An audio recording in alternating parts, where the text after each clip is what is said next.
네, 역시 노무사님 오시면 여러 가지 의견 주시는데 1984님, 건건마다 어떻게 그렇게 따집니까? 일반 근로자가 회사 그만둘 마음 없이 이거 다 따지는 게 쉽습니까? 하셨는데 그쵸, 이게 현실적으로 사건화 된다는 게 굉장히 큰 문제인데요. 저는 그 생각은 합니다. 저도 회사를 한 20년 다녔잖아요. 절대 요거 한 가지는 분명한 것 같아요. 케이스는 다르지만 인류 회사에 절대 삼류 직원이 다닐 수 없고요. 삼류 회사에 절대 인류 직원이 다닐 수 없습니다. 회사의 분위기, 조직의 분위기 이런 것들은 같이 가기 마련이거든요. 서로 상식선에서 어지간히 저 오늘도 이 생각을 하게 되네요. 그 사이에 손님 오셨습니다. 소비자가 만드는 신문의 조윤주 기자 오셨네요. 안녕하세요. 네, 안녕하세요. 조 기자님, 최근 들어서 집에서 머무는 시간이 길어지다 보니까 집에 왜 이렇게 마음에 안 드는 부분이 많은지 모르겠어요.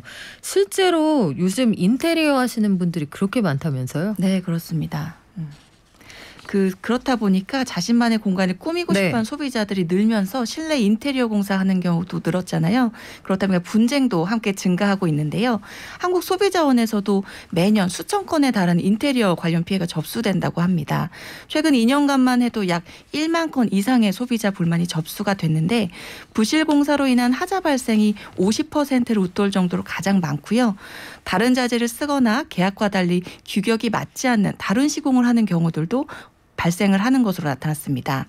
하자 보수를 요구를 들어주지 않고 공사를 지연하는 문제나 추가 비용을 요구하는 일도 비일비재하고요. 또 AS를 요청하면 일반적으로 발생하는 문제 정도다라고 그냥 인식해버리거나 소비자 과실로 몰고 책임을 회피하는 경우들도 있었습니다.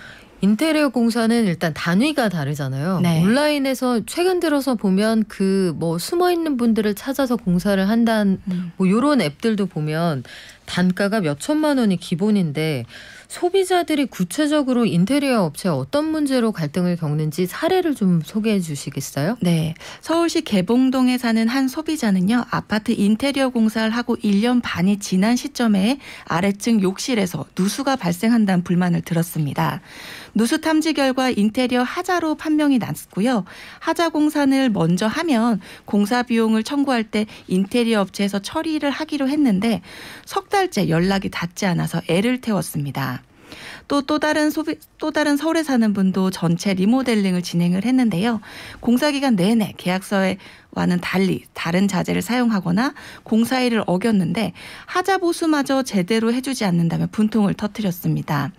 경기 수원에 사는 소비자는요. 욕실 리모델링을 했는데 변기가 잘못된 위치에 설치돼서 욕실 문이 끝까지 열리지 않는 사례도 있었습니다.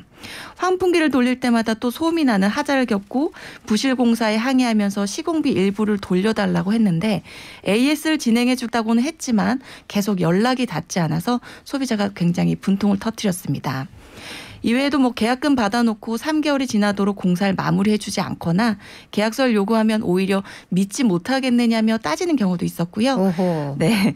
계약 전에는 AS를 철석같이 약속해놓고 실제로는 나 몰라라 하는 업체들도 빈번했습니다. 아니 우리가 그래서 이런 일이 있을까 봐 소위 이름이 있는 업체, 대기업 이런 데랑 회사 계약을 해서 하는 거잖아요. 네. 그렇게 하면은 사정이 좀 나아집니까?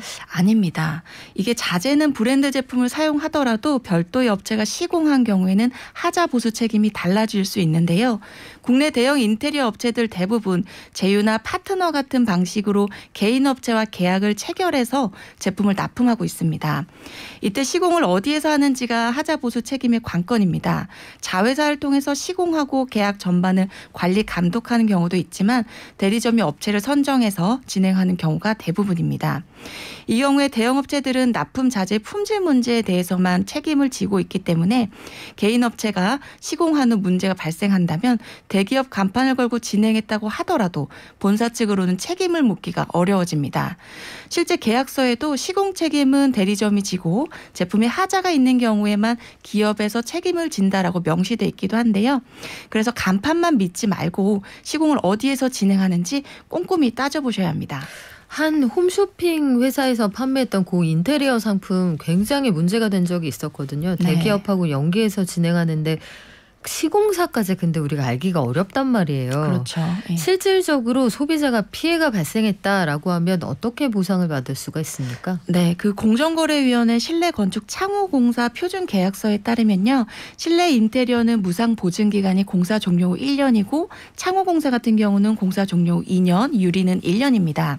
다만 무상 수리 기간이라도 소비자의 사용상 부주의로 하자가 발생한 경우에는 시공업자가 수리를 하되 비용은 소비자가 부담하도록 돼 있는데요. 이 문제가 무상 수리 기간이라도 사용상 부주의로 인한 하자일 경우 비용을 소비자가 부담하도록 한다는 조항의 적용 기준이 매우 모호하다는 점입니다. 이 문제 원인이 제품 하자인지 사용상 부주의인지 소비자로서는 명확히 알 길이 없잖아요. 그렇다 보니까 소비자가 제품 하자를 의심하더라도 시공업체에서 소비자 과실을 운운하면서 수리를 거부하는 사례가 발생하고 있습니다. 이 무상 보증 기간이 1년이라는 점을 악용해서 시간을 끄는 업체들도 있고요. 다만 이 계약서에 규정하지 않은 사항과 해석에 관해서는 건설산업기본법 또 약관법, 소비자 보호 지침을 따르긴 합니다. 이게 참 답답한 노릇이에요. 저도 실제로 그 도배를 했는데 도배한 벽이 웅 이렇게 튀어나오는 거죠. 근데 소비자가 부주의하기에는 네. 제가 벽에 특별히 뭘 할 수 있는 그런 능력이 없단 말이에요. 네. 그래서 그런 거 가지고 정리하느라 꽤 애를 먹었었는데 실제로 인테리어 관련 분쟁으로 소비자가 피해 보상 받은 그런 사례가 있습니까? 네, 있습니다. 이게 소번에 접수된 분쟁 조정 사례인데요. 인테리어를 하고 1년이 되지 않은 시점에 아래층 누수 현상이 발생해서 곰팡이 같은 피해가 발생했습니다. 다행히 이 소비자의 경우에는 인테리어 업체에서 화장실을 방수공사 다시 하자 보수해주겠다고는 했는데 아래층 피해에 대해서는 배상할 수 없다고 한 겁니다. 네, 그런데 조정 결과 인테리어 업체에서 손해배상 책임이 있다고 봤고요. 왜냐하면 이게 계약상 화장실 방수공사가 포함되어 있었기 때문에 건설산업기본법에 따라 하자 보수기간 3년이 경과하지 않아서 누수 같은 하자가 발생하면 인테리어 업체 보수 책임이 있다고 본 겁니다. 또 부실공사로 하자가 발생해서 아래층까지 피해가 확대된 거에 대해서도 민법에 따라서 손해배상 책임이 있다고 봤습니다.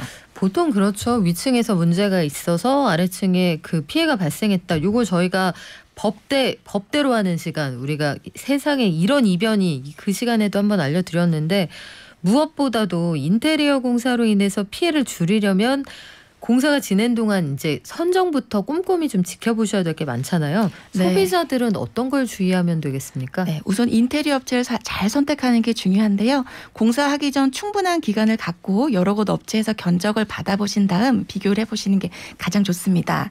견적을 비교할 때는 총 금액만 보지 마시고 세부 견적을 꼼꼼하게 확인해야 추가 비용이 들어간 것을 막을 수 있고요. 또 사용하는 자재나 규격, 공사 일정과 금액을 구체적으로 기재한 공정위 표준 계약서를 따르는지 여부도 확인하시면 도움이 됩니다. 이때 인테리어 업체들이 하자 보수 기간을 두지 않는 경우들도 있어서요. 이 부분도 명시하고 있는지 반드시 확인하셔야 하고요. 만약 공사 금액이 1,500만 원 이상이라면 건설산업기본법 그 실내 건축공사업 면허가 있어야 하니까 이 부분도 건설산업지식정보시스템에서 반드시 확인하시는 게 좋습니다. 건설산업지식정보시스템 여기 들어가면은 요 면허가 있는지 없는지 검색이 되는 모양이군요. 네, 그렇습니다. 그러면 대금은 어떻게 해요? 이게 대금은 네. 한 번에 정산하지 마시고 계약금, 중도금, 잔금 등 단계별로 최대한 나눠주는 게 좋은데 이때 잔금의 경우에는 하자 여부를 꼼꼼히 확인하신 후에 지급하셔야 피해를 예방할 수 있습니다. 공사 현장을 한 번쯤 가보시는 것도 사실 필요합니다. 맡겨놓고 알아서 해주시겠지 하면 그게 되면 걱정이 없는데 좀 세상 일이 그렇게 만만치가 않더라고요.